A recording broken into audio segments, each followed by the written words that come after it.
The opinions expressed by the host and guests in this show are not necessarily the views of Children's Health Defense.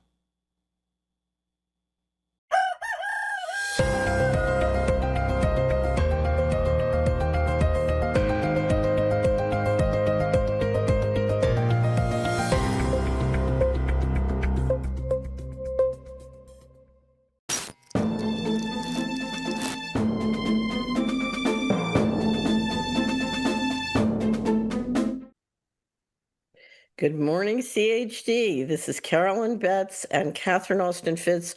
Polly's off this week, and we're going to miss her because we are going to talk about local pushback. And of course, Carolyn, we know there's nobody who pushes back better than Polly.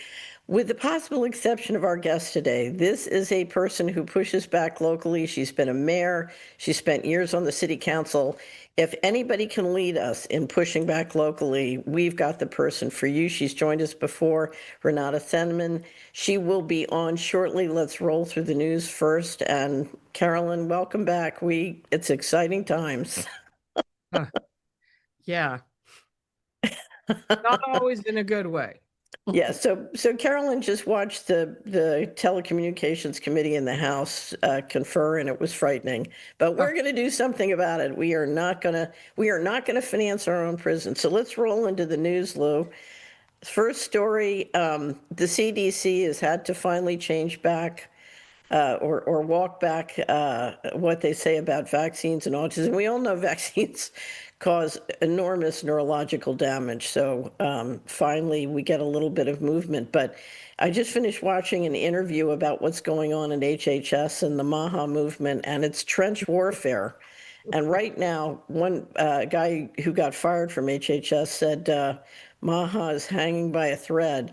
It's not hanging by a thread in the country, but it is hanging by a thread in official Washington. Anyway, so next clip, Lou. So I got a wonderful email from Anne, who has been writing for years for Age of Autism, which is one of the premier websites and blog that covers autism. And she was discussing and pointed to an article she just wrote, which is exactly what Toby Rogers, great economist, has been telling us was going to happen in the United States. And that is the costs of autism to the educational institutions in a municipality are causing enormous expenses. And this is her article, Councils Face Total Collapse Due to the Cost of Special Education. And we know from looking at the HHS budget that these, the costs of the damage from pharmaceuticals is bankrupting the country. But I can tell you as an investment advisor, it's also bankrupting families, and it's going to roll into the municipalities as well. And this is important because one of the things I've seen, Carolyn, in this meet and greet cycle is how angry people are about increases in property taxes and all sorts of shenanigan at the local level.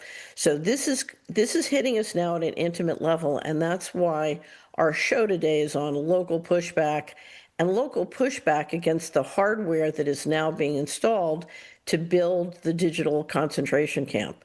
So at Solari, we've been covering the Flock contracts. Flock is a company that installs cameras and does surveillance of license plates. And we've been covering it extensively. It's now gone into the courts. There are fights all over the country. And we've put together a collection called Pushback Against Local and Locally Funded Surveillance. And make no mistake about it, if you look at the drone contracts, the Flock camera contracts, and now what we're going to be talking about today, the telecommunications, as well as the data centers with water and energy, at a local level, the customer or the local taxpayer is being expected to pay for the building of an extraordinarily expensive and environmentally damaging control prison. I mean, it's the digital concentration camp. And so now, as you watch the hardware be installed, what citizens are realizing is, wait a minute, this is not okay. We are paying for this. We are going to push back. Under the law, you can't just do this and get away with it. So This is going to be a very interesting process, and we'll talk about it. In the meantime, the Solari Cash campaign is rocketing, and more people around the world are understanding the danger of letting the system go all digital. So we just came through Halloween, Cash is King Halloween, and we have bumper stickers. Our Substack is going with lots of information, but what we've gotten back are just amazing stories of inspiration of what's happening as more and more people use Cash, or they put out Cash on Halloween. It was so funny, Carolyn. One of our subscribers wrote in and said the parents said the kids wouldn't want Cash, but the kids loved it. Right. So we're going to do a Cash and Coin Christmas campaign. Give cash for people who need spending money, give coin for people who want to invest. So more on that later. But Ireland has now done this cash mandate, and so the Irish, the Irish are the best freedom fighters in Europe. There's no doubt about it. But they now have mandated cash acceptance, and we know Solari has model legislation to mandate state governments have to take cash. So if you're interested, go to our Financial Transaction Freedom website, get that model legislation, and get that passed, because we need to keep cash alive. Any other comments on cash from you, Carolyn? It's important. I've been spending cash, and I mean, I keep taking more and more money out of my bank account, and I definitely notice more when I'm spending. It's easy to hand over a credit card, although I use a debit card generally, and I write down what I spend in a checkbook, which I gather most people don't do. But I notice how much I'm spending even more when I'm spending cash. So Leslie Mnookin told a great story down at the CHD conference on our panel, and I think that's going to be available from CHD. And I hadn't heard about it when they tried to close off the use of cash in Thailand. There was a huge boycott of credit cards, and they had to roll it back. Well, don't comply. I keep telling people, if we can roll back the Cracker Barrel logo, we can roll back anything, right? So, Well, anyway. yeah, and the credit card companies even Apple are getting into preparing for digital ID connected to the credit card. So, that even emphasizes even more the importance of keeping cash alive. Right. So we just had a meeting at Solari on how to migrate away from Apple completely. So, okay, so let's turn to the latest outrage, and that is telecommunications. So, Renata has a wonderful Substack and has done 2 excellent videos on what's going on. Maybe we should show a clip of one of those. See that pole? See that? Now, when you look up on that pole, you're going to see these big old lines right here. Big old huge broadband. It's now, folks, and this is it. It is tangible. The digital prison, the backbone is right there for all of you to see. It's there. It's ready to go. They locked us down for COVID for a multitude of reasons, and one was to silently, in the deep, darkest part of the night, while you're all in your deep REM sleep, to install this backbone quietly without you seeing it. Yeah, it's great. One of the things she covers is during the pandemic, she would get up in the middle of the night and drive around and watch the utility trucks come out and install them. So we also have a clip.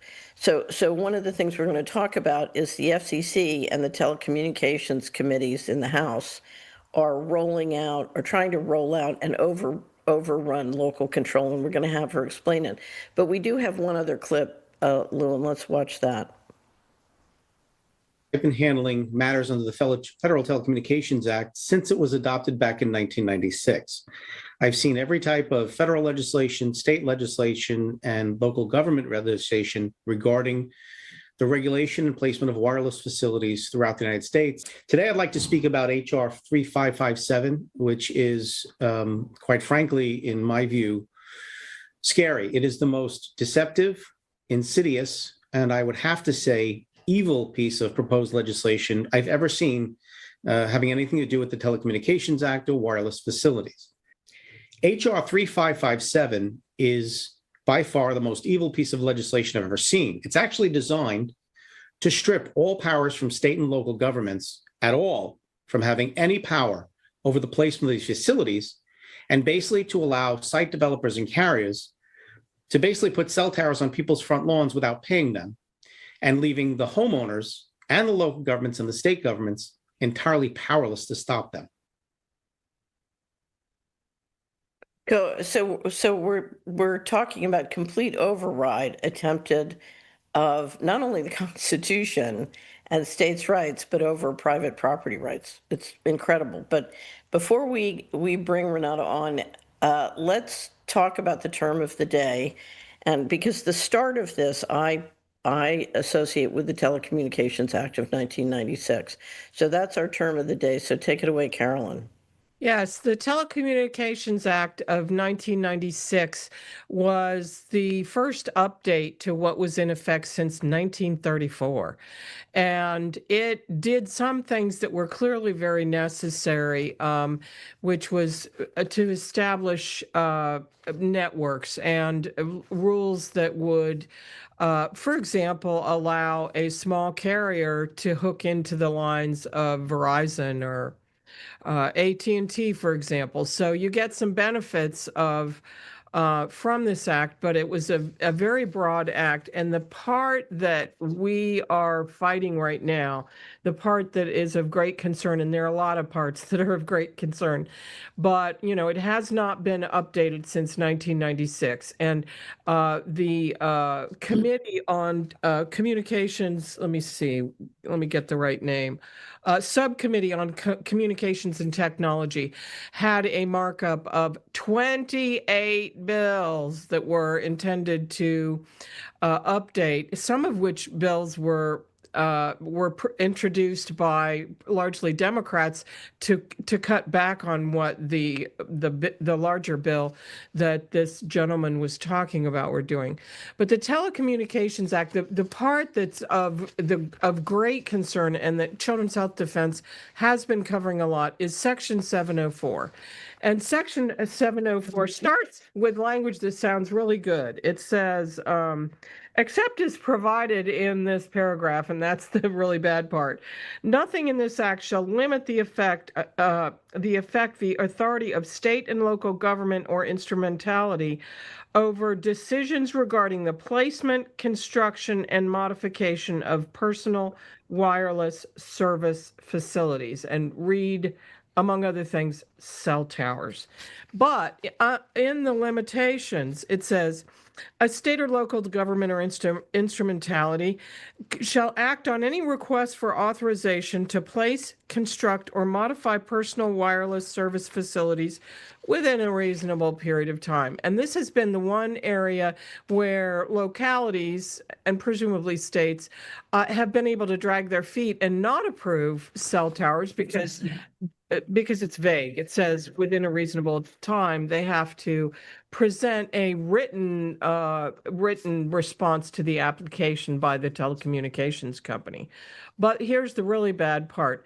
No state or local government or instrumentality may regulate the placement, construction, or modification of personal wireless service facilities on the basis of environmental effects of radio frequency emissions to the extent that such facilities comply with the commission's, that's the FCC's, regulations concerning the emissions. And those are low standards and haven't been updated either in accordance with medical findings on EMF, on basic radioactivity. And so what's happened is I went back and looked because I heard that the localities were not able to reject an application based on adverse health effects. So, for example, I had heard that they could put a cell tower on a school property. And we know there's one up the street from me, a great big cell tower on a grade school property. And I thought, wait a minute, the act itself only discusses environmental effects. Well, the fact is that the federal courts in a number of circuits, including Second, Fifth, Fourth, and Ninth, which includes New York, California, have held that environmental effects, as used there, includes health effects. So basically, it already says that a cell tower application can't be rejected on the basis of adverse health effects. And so you've had lots of people, and you can see in some of the coverage by Children's Health Defense, there are all sorts of people who can't have to move out of their houses that are near cell towers because of the adverse health effects. And also there's cancer and things like that. But the new what they're doing now is submitting the first amendments to the Telecommunications Act. And among other things, there would be something called I couldn't understand when they were talking about it, a shot clock, SHOT clock. And that means that if a locality, state or locality, doesn't reject an application for modification or a new cell tower or, expanding the radiation, if the locality does not respond in detail in writing, giving the reasons within a certain period of time, the application is automatically approved, which means that for example, a rural area, if there aren't enough people to even review the applications and really wrap their heads around it, and they don't meet that standard of responding in writing with detailed reasons why the application's turned down, it automatically is approved.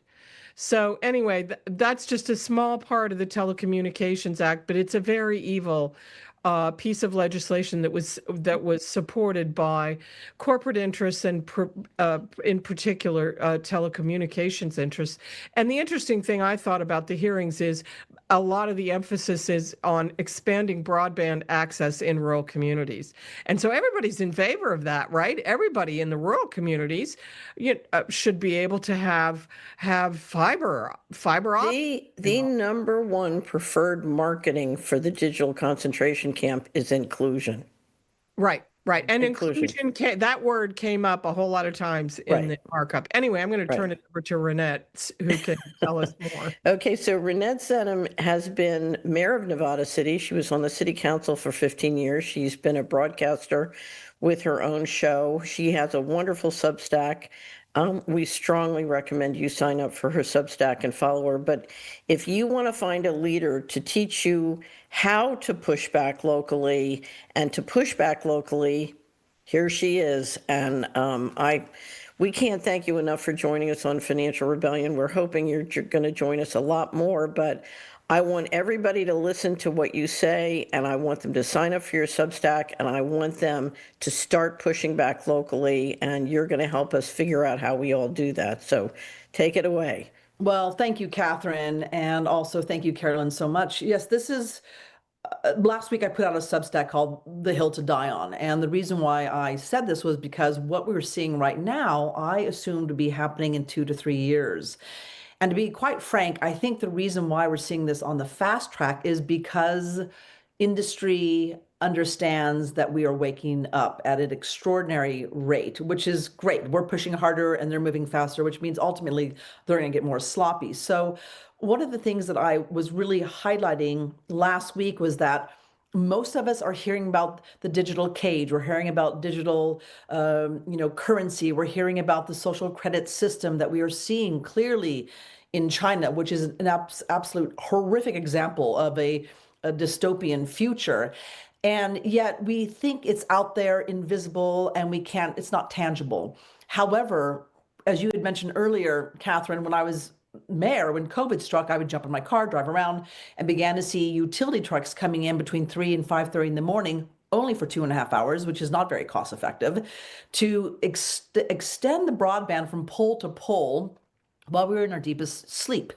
And this wasn't just here in my community. This was, I found out, all around the country and all around the world, which it clearly tells us, as I explained in my Substack, that this had to have been planned in tandem with the COVID lockdown and had to have taken years to actually organize, pay for, train, hire, all of that. And so it's clear that that is a part of the whole COVID pandemic scam. And so I was pointing out these very, very thick wires people are now seeing strung down rural areas, country roads, mountainous roads, city, urban landscapes. And they have these big kind of, cylinder shaped pieces of metal on them as well. And what people don't realize is while they are selling us like, oh, we want to give you broadband connectivity fast so you can get the best service, what they're not telling you is that is literally the framework to our digital cage. And all they need right now is to just remove all local authority, any say whatsoever, and that way they can just start to attach. Now, Scott McCullough, who has been fighting with CHD, for CHD against this overreach, and he had said that they wanted 5G millimeter wave antennas every 750 feet, but I've been told it's actually more like 400 feet.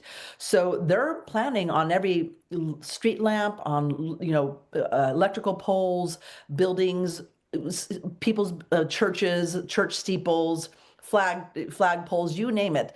They want this everywhere. And so one of the things that you and I had discussed and with Carolyn, many weeks ago was that in China, they have this going, but what's interesting is that they can't quite get a full lockdown because they don't have that connectivity way out in the mountainous and rural areas. So they don't have a ubiquitous control over everybody. And so what I was saying is they don't have that here in America either right now. However, they would if the FCC's proposed rule changes go through. So what am I talking about? So essentially, the FCC made an announcement that they were going to make these rule changes. And this is what's called Build America Eliminating Barriers to Wireless Deployment. And it's docket 25-276. And it sounds really lovely, but really what it is a corporate technocratic coup upon all local governments. So whether you have city council members or county supervisors who perhaps don't really care about deployment of cell towers and radio frequency injuries and so on, they should care about this because what's happening is they want to destroy all local determination. These telecoms, the technocrats want to come on in and say, we don't care if you want certain setbacks. We don't care if you want some say in the public right of way. That means your streets and your sidewalks. That belongs to we the people. We don't care if you want to protect certain environments, cultural, historic. We don't care if you want to protect children, in playgrounds, ball fields, schools. Essentially, we can and we will deploy this anywhere, everywhere we want to, and you're not going to have any say. You're not going to be notified, you nor your city or county. There's going to be no public comment, no environmental impact of any sort whatsoever, no say, and we're going to do it. And you have no option. And so not only is this completely unconstitutional and illegal, but it's going to be eviscerating all local authority as we know it. And it's going to set a precedent that is going to allow any industry out there to come on in and do whatever they want in our communities. It is truly a corporate technocratic coup on local and jurisdictions and authority and government as we know it. So maybe you guys have some questions. I'll just kind of start right there. But so could this also apply to the Flock and Skydio contracts as well? It will apply to everything. They're setting a precedent. They're Right. literally saying local government no longer has a voice. And we're in control now. Well, but can they put a cell tower on my private property? And Probably not. No, I don't think they could, but they can right in front of your home. Right. In what's called the ROW, the road, the public right of way. They can do that. And they can put it on schools. And what they're also doing, they have something called OTARDs, over the air radio devices, which sounds just like what it sounds like, OTARD.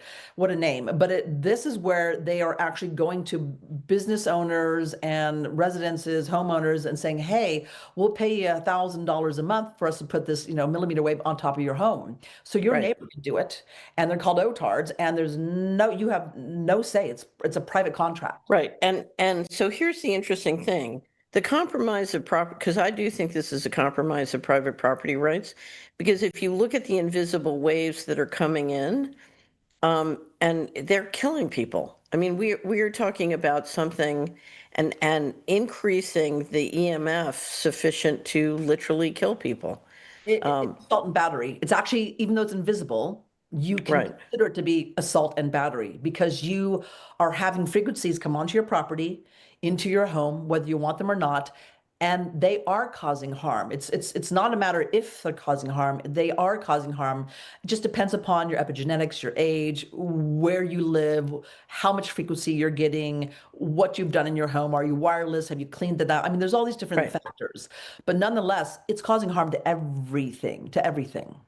So I'll bring up one other thing. We just did an excellent interview on neurowarfare and another excellent start of a series on cognitive liberty. And it's about the technology that literally is being used. You know, we now see patents where they claim that AI or these technologies can read our minds. So we're talking about a level of coming in and literally being able to do surveillance in your bedroom, or, you know, or they claim they can read your mind in your bedroom and you can't stop it.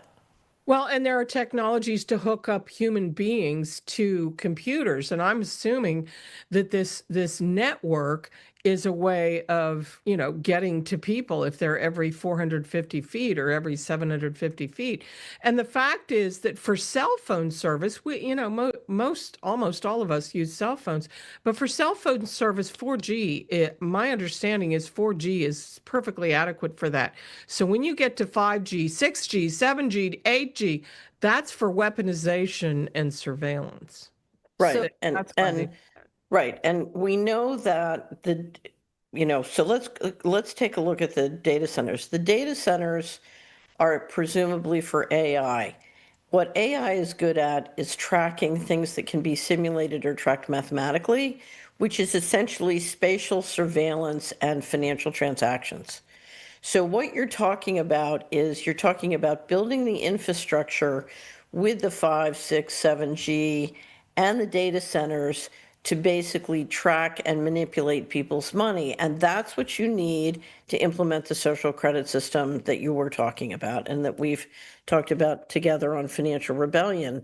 You know, it's an enormous amount of data to imply a control system and to people. But let's go back to the pandemic. You're talking about between the data centers and now these sort of additions to the telecommunication system, the ability to literally say, okay, it's a pandemic, we can turn off your money if you leave your home, we can turn off your money if we say you can't buy pizza, et cetera, et cetera, et cetera. So and this is how they do it. right. Right. So what we're seeing is, and I'm trying to give some visuals to people, is that this is a chain that's going to ensure enslavement. And really, they've just got one last link. That's it left, which is scary, but it's also the Achilles heel. And that's where we can really just draw the line and drop the gauntlet. And that link are the cell towers, the actual antennas being just popped up everywhere because they've got that framework. The infrastructure's there. Those are those lines, or they're underground. It's Right. there.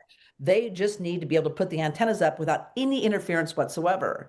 What people also don't realize, there's a lot of really nefarious little things in the small print, but when a county or a city actually gives a contract to the telecoms and passes it, what people don't realize is those contracts are generally for 25 years, and more than likely they'll be even longer than that because it's just usually it's consent item. They just with one fell swoop, they just approve everything on the consent items. There's no discussion, no public discussion, no anything, no environmental reviews.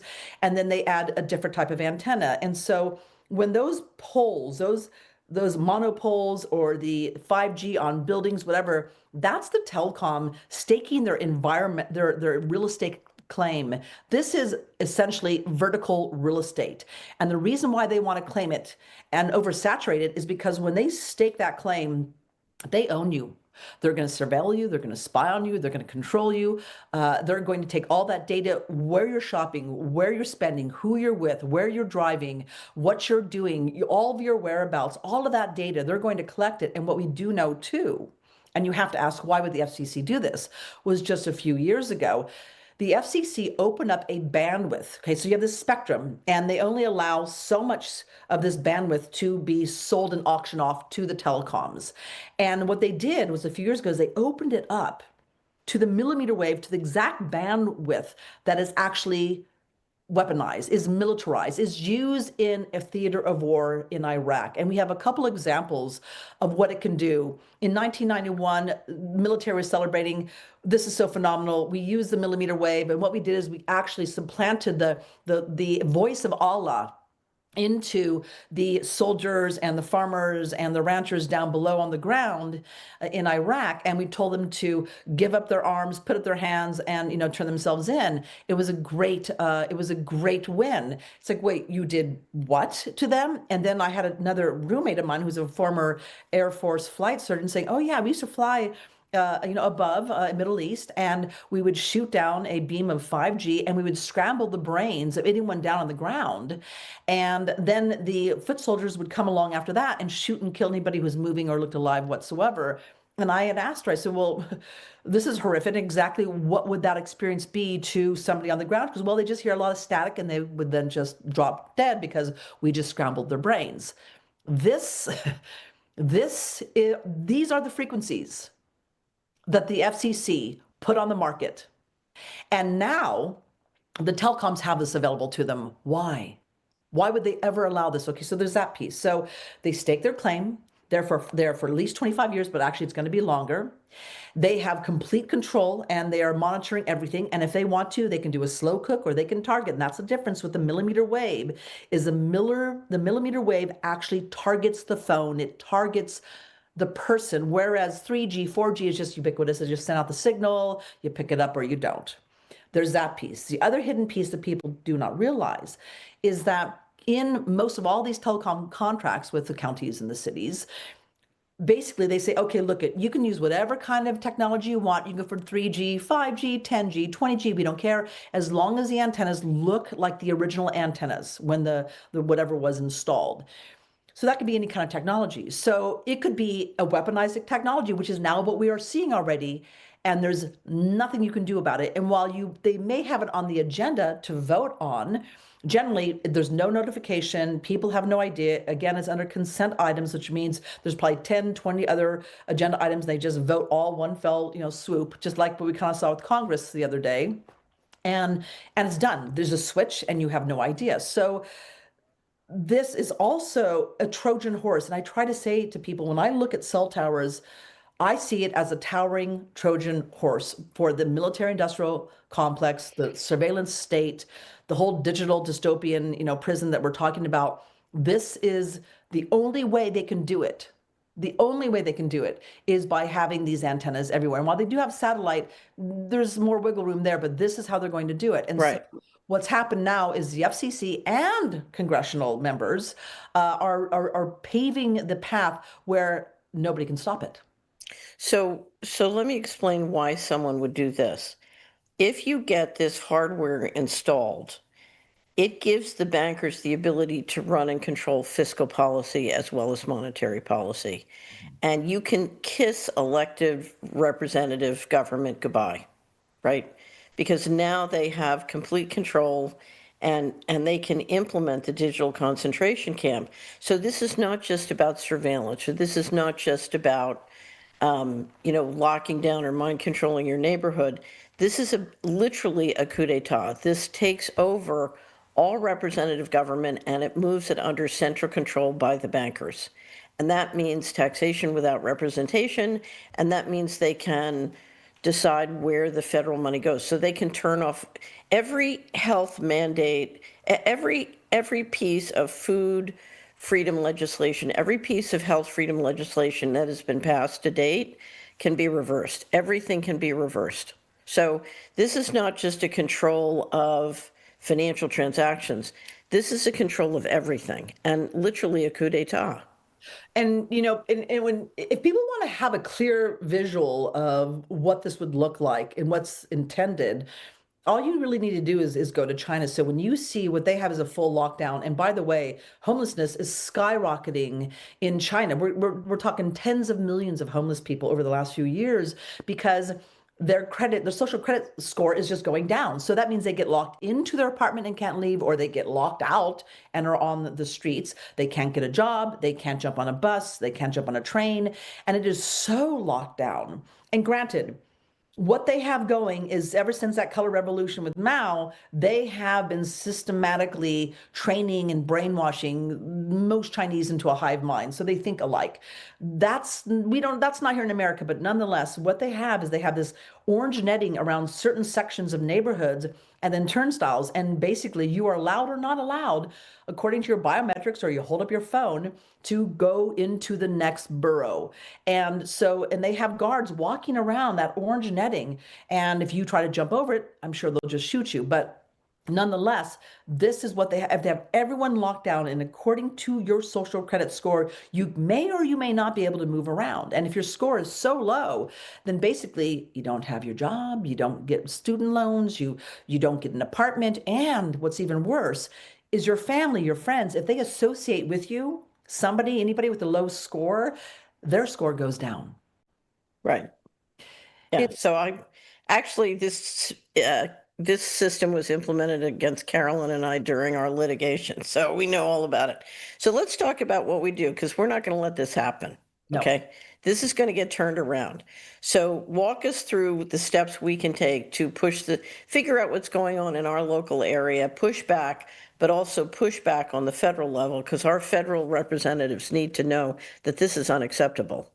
Well, first of all, I think that we must be already starting to do a good job, because the fact that the FCC is saying this is what we're going to do. We only have 2 FCC commissioners. We have a third one who's been appointed by Trump, needs to be approved by the Senate. Once that happens, then we'll open up public comment. So that was already set up, ready to go. There was a huge outcry. I was part of it. You guys have been part of it. CHD has been part of it. CHD attorneys have been part of it, just, blowing the horn. And what's really fascinating, Catherine, is that after this historic government shutdown, with absolutely no conversation about this before shutdown, out the gate, before people even realize the government's open, that they're actually in session, that their committees are in session, the first thing they did was they dusted off a 2023, just a whole slew of bills, essentially, which is what the attorney was referring to earlier, the most hideous bills ever.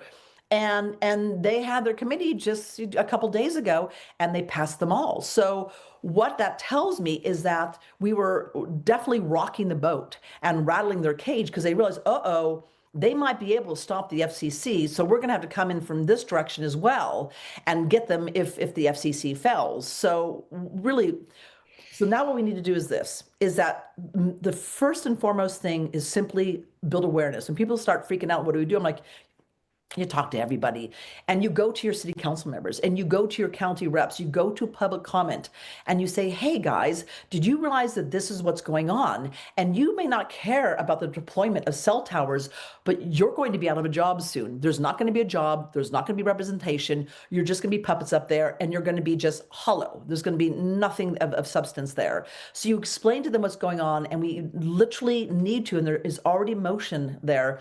We need cities to start gathering steam and coming together and pushing back, going to the League of Cities, like the California League of Cities, saying this is not okay. So the cities, the counties, this is literally an affront on all local authority. Then the other thing is, and I set up on Telegram yesterday specifically, I call this the hill to die on. This is on my Foghorn Express Substack. It's one specific category.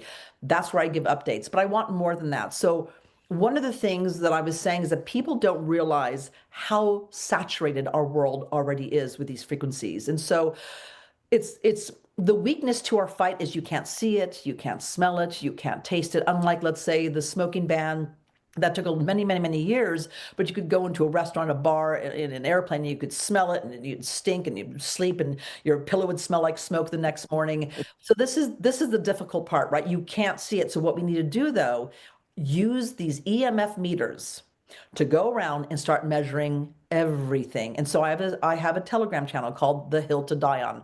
Launched it last night. I think I've got 5 people on there right now. But the objective is to really use this as a depository for all of the meter readings. So this is called the RF Recon Unit, the Radio Frequency Recon Unit, we're calling ourselves.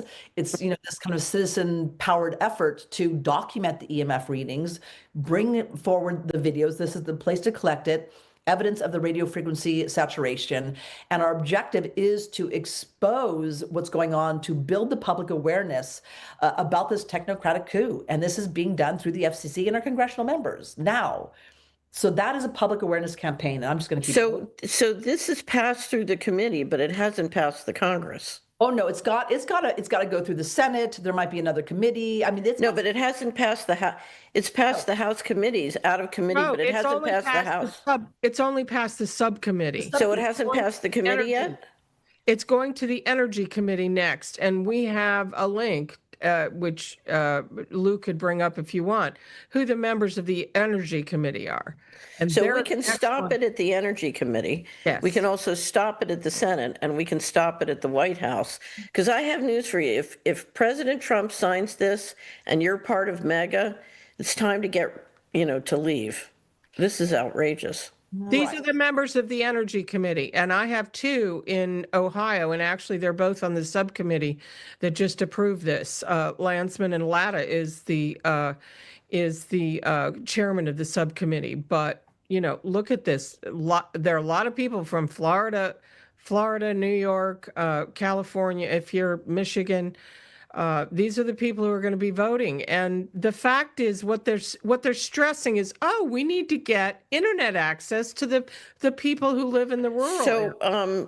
So is there a letter, is there a template we can use to write to our representatives on the Energy Committee? So we're actually working on several different real serious templates and all that. So what I suggest, and I say to people, keep coming back to the Substack, because this is it's a multi-layered fight, and and we've got a runway, and we have several train stops along the way where we can actually push back and kill it in its tracks. And so and we have to do a lot of formulating the different documents. We've got notices of liabilities we're working on to our senators regarding FCC commissioners that they're appointing and approving. We also can do a national data set that I can just kind of put forward, saying, okay, this is what we've got going. This is the list. These are who you make the calls to, and here's your script. We can also do bond liability notices as well, right? So what people don't realize, and this is not across the board 100%, but they have these surety bonds or performance bonds. And essentially, if you have our representatives, they're derelict in duty, and what they're doing is unconstitutional or criminal, you can go after their bonds. You can actually contact the insurance company saying, do you realize the hot water that this member and this member and this member is about ready to get you all into, and the lawsuit? And they don't like that whatsoever. So there are things that we have to do. So I have a small team of people that I've gotten to know over the years, established. They're working on different documents.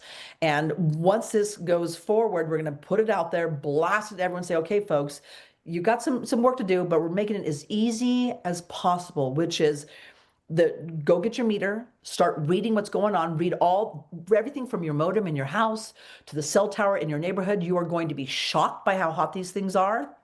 And simple, and just share that stuff, and we're going to collect that data. So we build the base, we show people we're already saturated. We do not need more towers and antennas. Once that is going on, then we're going to say, okay, folks, now's the time. Here's the notice. Here's the template. You got to print it out, certified mail. You send it off to these representatives, and it's a process, which is where we say the pen is mightier than the sword. You put them on notice, saying, okay, we're going into contractual law. You're going to put those antennas there. So obviously we're in contract. What people don't realize is contractual law supersedes constitutional law. So we're like, oh, we're going to a contractual law. Okay. So if that's the case, I have some questions for you. Can you prove this? Can you prove that? And you can ask the questions. Is it harmless? Have there been studies? Blah, blah, blah. And if they do not answer, which they never do because they can't prove it's safe, that is their admission that no, it's not. And then you give them a second notice, and then you give them a third notice. And what you're essentially doing is you are building up a case to take to court to say we've got their admission that they're causing harm, it's unconstitutional, and so on. We don't want 100 people doing this. We don't want 1,000 people. We want millions of people, because this is also where our strength lies is our numbers, Right. and people want action. And I'm like, I'm all about action. And I know that when you do a call to action, it's got to be pretty easy, pretty straightforward, simple, and actionable. And so we have different layers of action. You can go talk at public comment to your representatives. You can go out there and start using your meter everywhere, lend it to your friends, lend it to your neighbors, put that stuff online. That's why I've got the Hill to Die On for the depository for that. And then when it comes time, you get your printer, you print this out, and the pen is mightier than the sword. And we're going to start teaching people, holding your hand, teaching you what's been lost. They don't teach it in law school any longer. They don't teach it in high school, college, or history classes. Why? Because that is where the rubber meets the road, and we're going to use our pen to strike back. So let me mention some other places they can strike back. If you look at all the companies that are putting these towers up in your neighborhood, and then you go look at your 401k and your IRA, what you're going to discover is you're financing them. And you can call your financial planner. You can push back along that line and say, I want to sell all these stocks. I want nothing to do with these Verizon. company. You know, and you can push back. If you can vote proxy, you can show up at their annual meeting and start asking questions. So we're not going to talk about it today, but there's a huge line in the investment area, you know, and the consumer area where you have the power to push back. You have the power to call them. You have the power to complain. You have the power to write to the board of directors, and on and on and on. Because basically, you know, with our purchases and our investments, we are financing a group of people who are literally poisoning us and our families. And we have the ability through the investment line and the government line to push back. That's correct. You really, you have to hit them where it hurts, and it's monetarily. It's monetarily. Across the board, it's monetarily. And if you have a city or county officials who are not going to make that stand, and they're just simply a vehicle for this corporate technocratic coup, you can hold them also liable as well. And they do have surety bonds, and you could really go after them. And again, people don't realize is that as elected officials, you're protected in your seat until you're committing a crime, until you're doing something unconstitutional. And when that happens, the door just opens wide open, and then you can go after them. So people don't realize this. They don't understand that they can have a redress of their grievances, but there's a process in doing it. There's a language to use. And this is where it's like, okay, folks, we're going to be having a classroom here essentially. We're going to start holding your hand and teaching you. But in the meantime, here's some other things you can do as we're starting to build this up and roll it down the track. And so that's why I say to folks, do go back to the Foghorn Express. The Hill to Die On is a special category. Also, for those of you who don't want to be on Substack, or you just want to go jump onto Telegram, we have that as available. That will be the depository as well. We'll have how-to videos there. We'll have other videos of people who are showing, like, look at this. I mean, we have people. And this is the other thing. This is what the FCC and Congress and the telecoms are afraid of, and this is very, very important, is there's also another little dirty secret people don't realize, is that within FCC guidelines, like, well, after over a 30-day period, you know, you could only be through this amount of spectrum. And Our city council in Hickory Valley, Tennessee only meets every 30 days. wow, that's Right. That's true in many rural areas. You have volunteer city councils, and they only meet 30 days. And, you know, I'll tell you what our city council does when they walk into the city council meeting. The first thing they do is they open the mail and pay the bills because there's no staff. They do the staff work. wow. Right. So, you know, Well, they need to be informed, because what happens is and we've had other experiences here I can't get into now that are extraordinary, that tell you how bad this is. But what they don't realize is they'll say, well, this is within FCC guidelines. First of all, US guidelines compared to, let's say, EU guidelines are totally different. And our cell towers and our devices are far, far, far hotter and more dangerous and risky than what's happening in Europe. But nonetheless, when you have, let's say, your planning commissioners or your council members saying, well, it's within FCC guidelines, it is. But the dirty little secret is that they take the average over 30 days. And what they don't tell you is the telecoms can spike the energy output, right? That main power beam, and they can spike it for a few minutes, for an hour, whatever, make it really, really, really hot. And they can drop it down so that over a course of 30 days, it's within the FCC guidelines. Well, That's how do we change the FCC guidelines? Is that an avenue to put pressure on the FCC to change their, acceptable levels of exposure, for example? that is the 2021 right landmark case that was ignored when they had 20,000 pages of document, and Scott McCullough was one of the attorneys, the lead attorneys, and they said you've got to update the 1996 Telecommunication Act. That was in 2021, but the courts did not give them a deadline. So now the telecoms, FCC essentially, because they're all one and the same, is saying, okay, yeah, we'll do it someday. And they're not. So that is exactly what they should be addressing. Is there's so much more studies and data and information now than there was in 96 that the so-called FCC guidelines are not guidelines at all. They are causing harm to environment and to health. So this is the thing, is that we're trying to educate people to say, hey, we want you to go out there and start doing these meter readings, because it's really, really hot. And what the telecoms do not want us to do, and FCC does not want us to do, is have spontaneous citizen-led testing, period. Because what's going to happen is we're going to catch them red-handed. And so this is something that we've been putting into our local county telecom ordinance we're working on right now with CHD National here in Nevada County, California, is I said to them, hey, I want a citizen-led annual testing, RF testing, that would have to be paid by the applicant, like AT&T or Verizon. And they said, oh, you mean the city or the county? You want them to test it? I said, no. I said, I want to be citizen-led. We decide what date. We do not tell the city or county.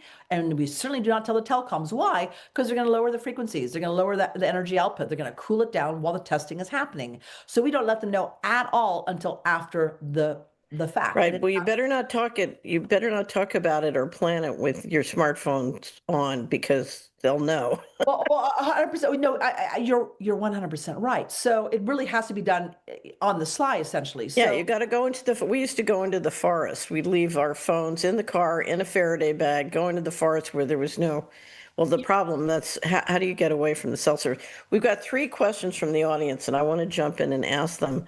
The first from Lucy. Question, where I live, the phone company has been installing what they say are fiber optic lines, but they look just like those big black lines. So what is the fiber optic BS? Well, it is fiber optics. It's fiber optics. And what people know is that for years and years and years, we have all been paying for fiber optics to our homes, to our businesses directly. So it's fiber optics that go to the wire. Oh, God. Oh, yeah. So you have fiber optics all the way. It's underground, or it's from pole to pole, right? Like right there. And that's a good thing, right? We want that. But what you Yeah, fiber optics is a much better technology than cellular. No, but not if it's not coming into the home. If it then hooks up and delivers through telecom mechanism, that's the problem. Is it's called the AT&T heist. So the ratepayers have a little special fee on our bills, and we paid hundreds of billions of dollars to get it to our homes. And instead, I just thought it was just greed before. I thought it was greed. I didn't realize. No, it's control. We're paying for the control of the digital grid. Prison, and what they do is they bring it so far, and then it's cellular, right? It's wireless. And but that means it can go everywhere in our home instead of just where we run the cable in. Oh, 100%. So instead of me running the cable and putting it in my laptop, so it's not ubiquitous throughout my home, this means complete 24/7 surveillance within the home that I don't control and can't stop. Wherever you are. So even like for me, I'm all Etherneted in. I have no Wi-Fi in my home, and they plan on putting a 5G antenna on every single light post, minimum 400 feet. Now, let me tell you something. I have very, very dear friends live in Malibu. Malibu is slathered in 5G. And for some reason, Malibu residents go, oh, we don't have 5G. I'm like, do you see that? Do you see that? That's all 5G. I don't know why they don't see it, but nonetheless, my best friend has a 5G antenna, millimeter wave, right in front of her house, about 20 feet away, and they have no cell service. So one thing I will tell you, I flew from Europe to the United States at the end of August, and I immediately felt much more EMF radiation everywhere I go in the United States, even in the rural areas. And I'm flying back to Europe this Friday, and I can't wait to get back just so this intense pressure on my head goes away. I have to tell you, Catherine, I hear that reported from so many people who no longer live in the US. They fly in to come visit friends and family, and they're like, holy cow, as soon as you land, you feel it, you get agitated, you get anxious, you feel pressured, brain fog. It's again, as I've said, is if radio frequencies could be seen like smoke, like cigarette smoke, we would all be yelling fire or, let's get out of here and get some fresh Right. air. But because it's invisible, that is what is so difficult in this fight is it's invisible. So that So- is the importance of the RF meters, because when you start hearing these meters go off and you Yeah. realize that your cell phone is as Yeah. hot as a cell tower base, an actual cell tower, and you've got this triangulation going on, which means they can see where you are in your house, where you're moving, whether you're in bed, on the toilet, what you're eating, who you're with, who's visiting.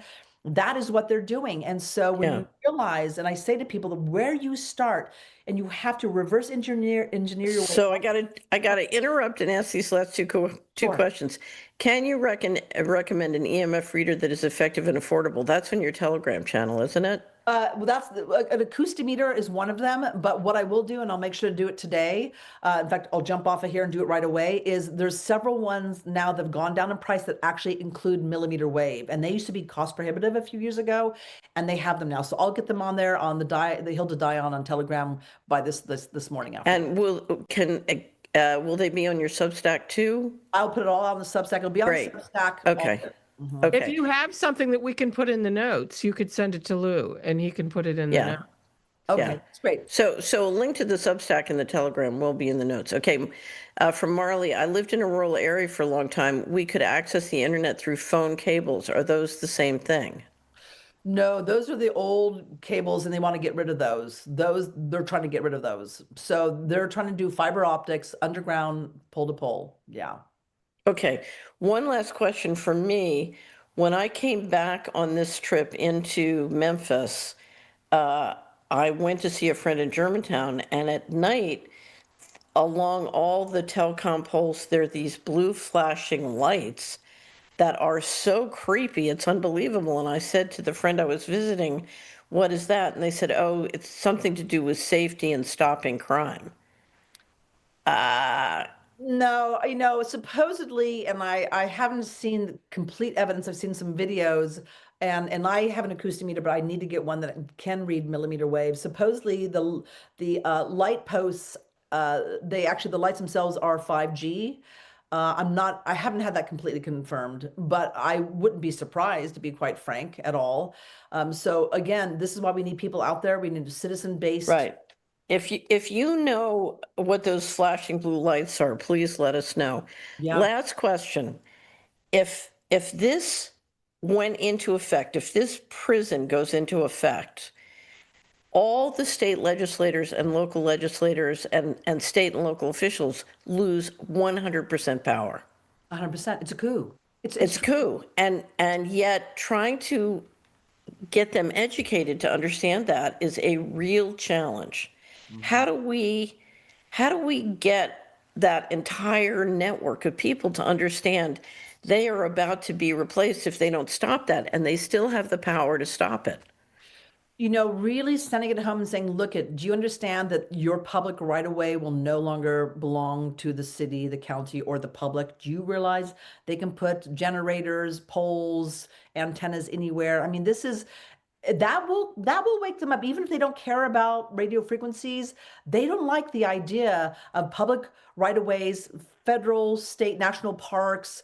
They don't like that. So that is actually going to grab their attention. So even if, which most of them don't care about RF, but if you say to them, do you understand just the public right of ways alone? The fire danger, right? The emergency danger, the cost. Also, no more, they're not getting fees any longer. They're not going to be making money. So what's happening is they're outsourcing. Their budget's going to get wiped. Oh, their budget's going to get wiped, and it's going to come at a cost because, this is the other thing is they do what's called batch applications. So what they can do is they can do 20, they can do like dozens and dozens of applications at the exact same time, and they flood the administration, your city or county administration, which is all Greek to them, by the way. It's so complicated. And generally they would get thousands of dollars for that because of all the costs, the admin costs.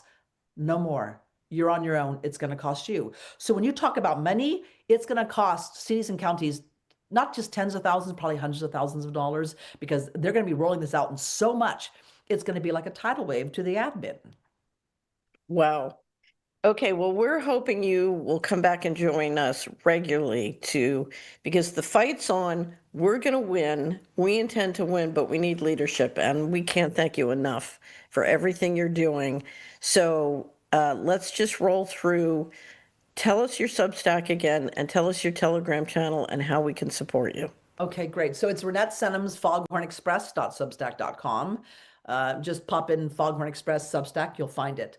Telegram just put up the group last night, and that is The Hill to Die On. And so The Hill to Die On Telegram, as well as that category in the Foghorn, is if you just want to hear only about that, those are the two places to go to. And we'll hold your hand through the whole process. Okay, so ladies and gentlemen, I want you to sit down, take a look at how you're spending your time, look at something you can cancel that's draining your energy or wasting your time, and dedicate that time, an hour or two a week, to pushing back, because now the fight's on. We're going to win. You want to be part. It's going to be fun. And tell all your friends. Yeah. And while you're at it, use cash. Okay. Thanks again. Thank you, Lou. Great job. Thank you, Carolyn. Thank you, Renette. Have a great week, everyone, and get off the couch and start pushing back. Thank you.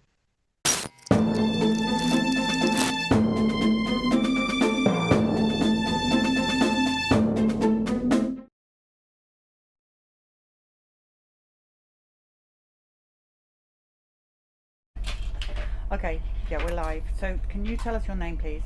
I'm Carrie French. And it's about your baby girl. Yes. How long ago were you pregnant with your baby girl?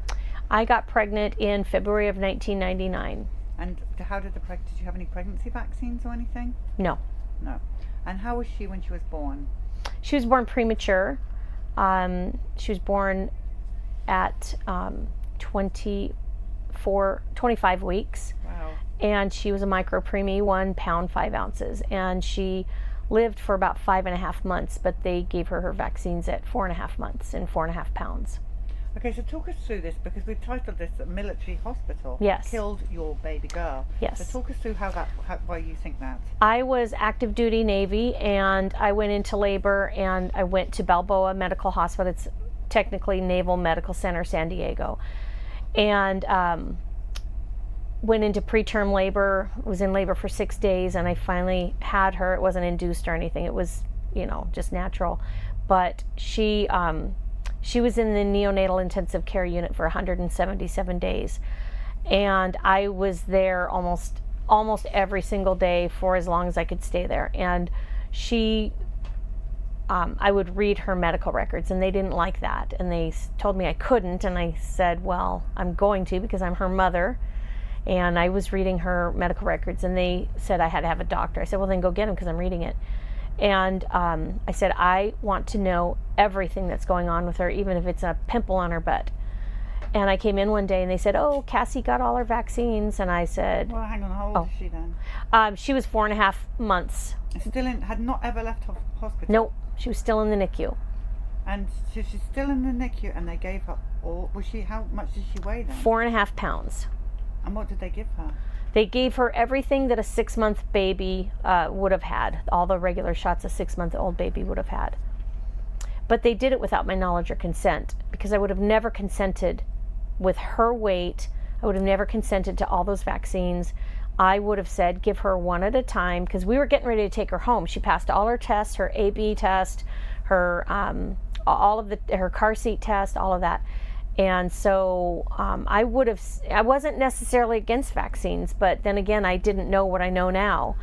And so I came in, they said, oh, we gave Cassie all of her vaccines. And I said, pretty sure I wanted to know everything that's going on. And at that point, what do? You can't take them back. They're already in her body. So I wasn't necessarily, like I said, I wasn't necessarily anti-vax, but within a week, she started having seizures. And I told the nurse, and the nurse didn't believe me. And I said, I know what a seizure looks like. So, and she was burning up with fever.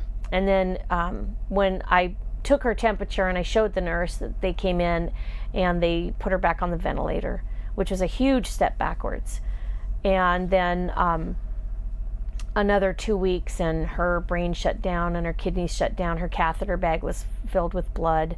And I walked in and I knew what it was, but I still said, "What is that?" And they said, "That's her catheter blood, that's her urine." And I knew her kidneys were shutting down, which I knew was one of the stages of death. So they had the conference with me and they told me, we're just chasing her symptoms and we're tired. And I was like, I don't really give a rip. If you're tired, this is your flipping job. So do your job. And I was really angry. And, but I could see that she was dying. She got encephalitis, her head, hydrocephaly. Her head, she got a lot of swelling, and the seizures, the brain, the eyes, she lost all of her function. And they said if she survives, she'll live in a convalescent home for the rest of her life. And I'm like, I want to keep her, but I don't want her to live like a zoo animal. And that's not a quality of life. So I talked with her dad, and I said, he was deployed at the time. He had to come home from deployment. And I talked with him and I said, hey, she's going to die on these machines. So we need to pick a date, and so that we don't miss saying goodbye to her. And so on December 30th, I waited till after Christmas, but on December 30th, we made the decision to take her off life support. And I held her in my arms as she died. And I washed her and dressed her, and I walked her down to the morgue. They weren't going to let me. And I said, oh, the hell you aren't. This is my child. I gave birth to her. I'm walking her to the morgue. So I walked my baby to the morgue. And for 7 years, it was very, very hard. I didn't want to live. I'm surprised. We have some pictures here. Yeah. So, That's Cassandra Nicole. We called her Cassie.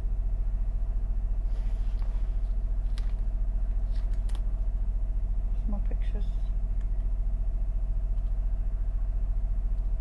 Beautiful. She died December 30th, 1999.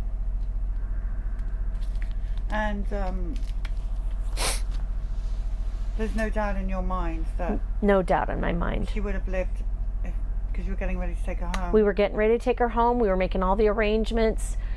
She had an oxygen cannula, but her SATs were doing well, and she was getting ready to come home. So she passed all of her tests, her car seat test, her apnea and bradycardia tests, and You killed her. I don't think it was intentional, but I don't know who thought giving a 4.5 pound, 4.5 month old preemie all her vaccinations on the same day was a good idea.